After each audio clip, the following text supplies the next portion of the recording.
Hey everybody, it's your girl Angie. Welcome back to Kiss My Cheeks TV. Your girl is early. I am here doing a review right after the day after the episode. I know I never do this. I never am this much on time, but I got up, Kamisha's panel for Ready to Love is on Saturdays now, every Saturday at 11:45 a.m. So I already, slick my edges down, put a little makeup on my face. I said, Angie, let's go ahead and knock these two reviews out. I'm about to give you all Ready to Love. Up next is RuPaul's Drag Race. And trust me, I'm going to try to give y'all 10 minutes, but I really only have two. This episode of Ready to Love was so boring. It was so boring. I refuse to watch it again. I refuse to take notes. Let's just go through what's on the top of my head. This is the week they have to meet the best friends. Um none of it was spicy. Nobody really asked an interesting question. Everybody, I know Andre was like, "Oh, Cynthia sounds rehearsed." Everyone sounded rehearsed. This season of Ready to Love, for me, has turned into a competition reality show where, okay, we need an alliance. Who who do we like enough to let their relationship make it to the end? Because everybody, for the most part, has a connection. Everybody has about two or three people on their roster, and people are scared to let go because they want to have a vote. I don't think anybody from this season will retain any kind of relationship when it's all said and done. So I feel like at least entertain me. Now, next week looks entertaining. I can't wait to see what goes down at this little house. A little bit of fireworks between Tony, Lyndon, and Morgan. Tony, that's what you get for getting rid of Marcia. You should have never got rid of Marcia because now you only have Morgan to fight for. And I don't think anybody wants Morgan after her ex spilled that story about when she gets mad, she gets dirty. Nobody wants to put up with that. Nobody wants to wake up with their hair on the ground or worse, their clothes bleached, tires slashed, windows busted. Nobody wants to deal with crazy. But let's get Morgan on out the way. Lyndon had Morgan there with his friend. I ain't write down nobody's name. Lyndon's friend said Morgan has a red flag the size of a football field. But Lyndon still went into Tommy's lounge and was like, Morgan's still my number one. Like, sir, it's clear you just want to be on the television show.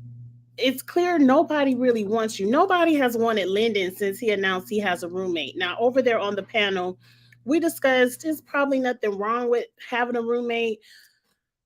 I at 44, my age, I would not want to date a man who has a roommate because I don't want to feel like you need a place to go. Like I can never go to your place and you always got to come over to my place.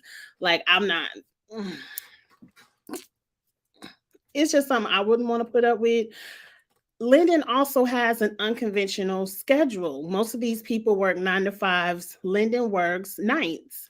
So when he texts you late at night, you sleep. And when you respond, and he sleeps. So it's like Lyndon could have been gone. He really could have been gone. And the fact that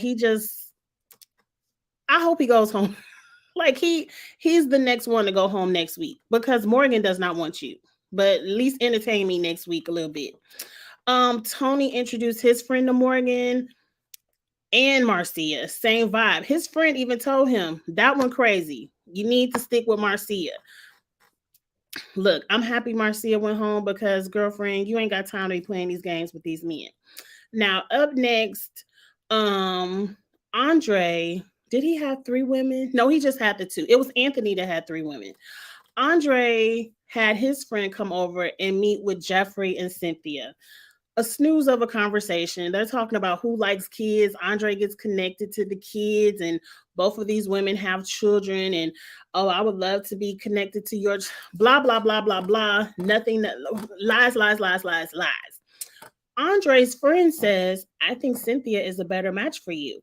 I've always said, of all the people on this cast, Cynthia seems sincere, Anthony seems sincere. I hope those two link up. I hope those two link up because I feel like those two really came on the show to find a relationship. But whatever it is about Jeffrey, Andre likes because he got to the lounge and Jeffrey is still his number one, even though his friend is like, whatever. I don't care. I can't stand the ponytail. I'm so happy Tommy pointed out the ponytail. Like, I hope Andre, you take it, it's not a good look. It's not a good look. But there's something for everyone. It's just it irritates my soul. But I'm sure there's a woman out there who loves it. But anyway, who else had a date? Anthony went out with first he had a one-on-one with Cynthia and he had a female friend. Someone else. I'm gonna fast forward over Blake because I don't really care about Blake and Suzanne. They like it. If you like it, girl, I love it. Please be with him. Be off the show with him. So let's fast forward over them. Anthony met with Cynthia one-on-one, and I like the conversation Cynthia had. Like I said, those two are the ones I think are truly sincere in finding love. I just don't think they like each other the most. Like I think Cynthia would probably choose Andre, and I really don't know because I feel like Anthony was on a thin line before the exes came in. Everybody was ready to vote Anthony up and out the show. But once the exes came in and kind of showed these ladies, like, no, Anthony is the one, he's the one with the good sense. Now everybody is on Anthony's train, and now he has three women to choose from. He has another date with Mercedes, and hell, I don't forgot. I know it ain't Jeffrey. Who else was Anthony with? Mercedes, Cynthia. Oh, and Suzanne. Sue-Ann. Sorry, ma'am. I can't never get your name right. Sue-Ann. I really don't care. I really don't care. Cynthia's date went well. I believe the young lady says Cynthia is the one you should pick. I don't think Mercedes wants Anthony. I think Mercedes wants Mark Anthony. I hope they pick each other and they can make it work. They seem to have the best vibe of all of their choices because Mark Anthony don't want Jeffrey and he don't want to be a stepdaddy right now, and it's fine. Not everyone wants to. You can clearly see it's not there. So moving on. Sue-Ann is still worried about am I number one or two? And I'm like, girlfriend, I thought you had a man. Why are you worried about what Anthony and who he picking? I don't even know why Anthony still has you on his roster, ma'am. You already have a man. Let's move on. We get to the ladies' lounge. Everyone is still talking about their tops, their bottoms. Marcia and Sue-Ann are in the bottoms. I really wanted Anthony to tell Suzanne, you ain't ready to love, ma'am. You and Blake can go ahead and go home so we can go ahead and cut some of these episodes and move this show on along. But Suzanne is, she can stay with Blake for now. And Marcia went home. Marcia took it like a champ. She was like, I am ready to love, but I learned a lot about myself through this process, and it is what it is. I'm happy she had a positive outlook.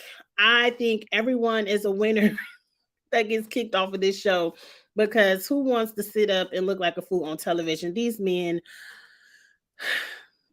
I wouldn't want none of them, but moving on. On to next week, they go on a little vacation.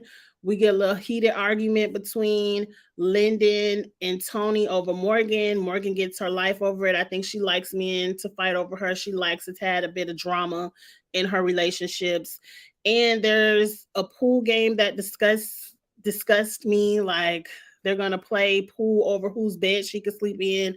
Like she doesn't have a mind of her own. But if Morgan likes it, I love it. Girl, Morgan, if you like it, I love it. I just, And maybe next week we get to see them do some more fun activities and some things like that. I can't wait to see it. But that's it. That's it. That's the review, you all. I could have fast forward this whole episode, and I don't want to sit up here and talk any longer than you all care to listen. Please get in the comments. Let me know what you thought about this week's episode. And maybe next week we can have a little bit more fun. Maybe next week I will advertise it. I know I didn't advertise none of these. I just wanted to really get them up and out the way so you all could get in the comments and let me know what you thought. But I'm usually days late, and I was like, I'm already cute. Let me get on the internet real quick. Up next, I'm about to end this and get right into RuPaul's Drag Race. We'll have a good time with that for about 15 minutes. That's it. And then I'll see you all next week for the next set of reviews. Remember, Sunday night, 6 p.m. Central is Kitchen Table Talk. I hope to see you all there tomorrow. Have a good day. Have a good weekend, you all. Bye.